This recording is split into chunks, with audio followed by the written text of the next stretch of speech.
Si Ginoong Eric Trump, siya po ang anak ng President-elect na si Donald Trump, ay naghayag ng isang matapang na prediksyon. Naniniwala po siya na aabot ang halaga ni Bitcoin sa $1 million. Ang pahayag na ito ay ginawa po niya sa isang Bitcoin conference sa Abu Dhabi, kung saan ay ibinahagi po niya ang kanyang pananaw sa potensyal ni Bitcoin bilang isang revolusyonaryong paraan ng financial. Kaya naman ay alamin natin kung ano po ang dahilan ng kanyang kumpiyansa at kung paano nito maapektuhan ang mga crypto traders. Yan, lalo na po dito sa Pilipinas. At ayan, bago po tayo magpatuloy ay nais ko lamang po munang bigyang linaw ang aking disclaimer kung saan ang nilalaman po ng video na ito ay hindi po ito isang financial advice. For education and information purposes lamang po ang layunin nito. Yan, umpisahan po natin sa kung ano ang sinabi ni Ginoong Eric Trump. Ayon po kay Ginoong Eric Trump, si Bitcoin ay nagmamarka ng isang mahalagang pagbabago sa paraan ng pag-iisip natin tungkol sa pera.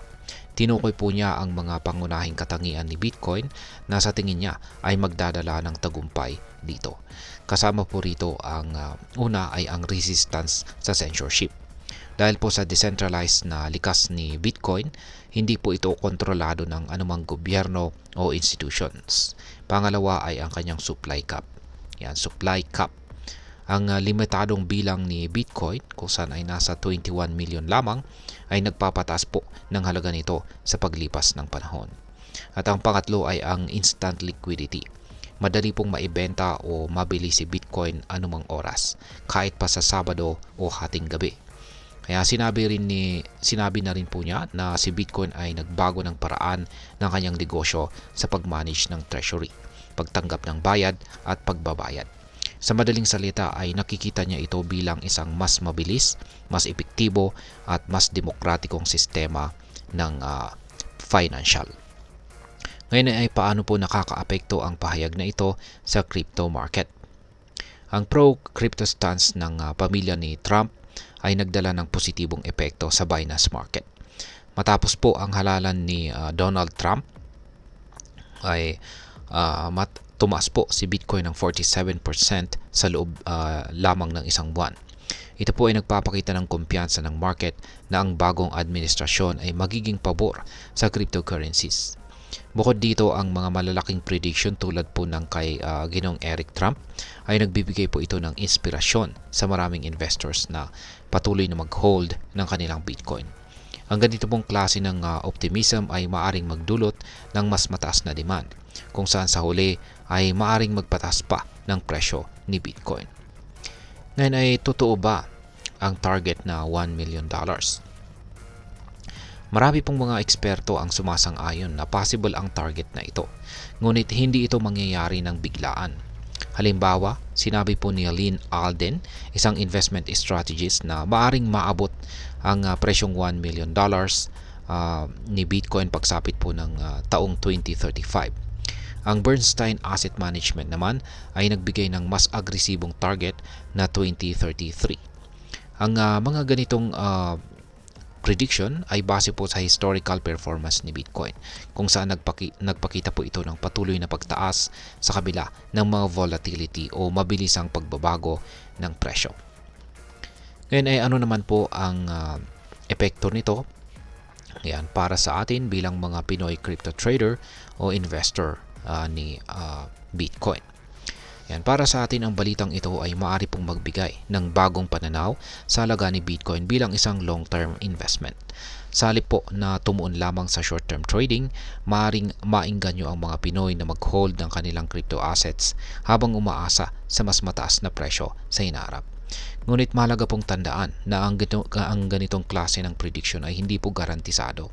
Si Bitcoin ay isang mataas na volatile na asset at ang pag-invest dito ay nangangailangan ng maingat na pagsusuri at tamang risk management. Kaya para po sa mga Pinoy, maaring gamitin po ang discarding dollar cost averaging o pagbili ng Bitcoin ng paunti-unti upang mabawasan ang epekto ng market volatility. Ngayon ay ano naman po ang aking masasabi tungkol dito? Ang prediction po ni Ginoong Eric Trump na $1 million kay Bitcoin ay isang matapang na pahayag na nagbibigay po ng inspirasyon sa mga investors at saka traders. Gayunpaman, Mahalaga pong alalahanin na ang mga ganitong target ay dapat tingnan bilang mga pangmatagalang layunin or long-term goals, hindi isang agarang resulta.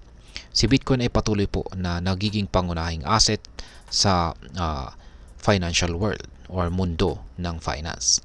At habang dumarami po ang gumagamit at naniniwala rito, tumataas din ang halaga at confidence sa market. Gayunpaman, dapat pa ring maging maingat ang bawat investor. Ang pagsasaliksik, tamang diskarte at hindi paglalagay ng pera na hindi po natin kayang mawala ang mga pangunahing dapat natandaan. Sa kabuuan, ang prediction po ni Ginoong Eric Trump ay isang testamento kung gaano kalaki ang kumpiyansa ng mga prominenteng tao kay Bitcoin. Habang patuloy po na tumataas ang demand at adoption ng crypto, ang posibilidad na maabot ang $1 million na target ay hindi imposible. Ngunit nangangailangan po ito ng panahon, tamang regulasyon at patuloy na suporta mula sa mga investors. Para sa mga Pinoy, ang ganito pong balita ay nagbibigay ng inspirasyon upang mas kilalanin at pag-aralan si Bitcoin bilang isang asset. Tandaan, ang maingat po na desisyon sa pag-i-invest ay ang siyang susi sa tagumpay, lalo na sa isang market na kasing dynamic ng cryptocurrency. At ayan, hanggang dito na lamang po tayo sa video na ito mga ka-crypto.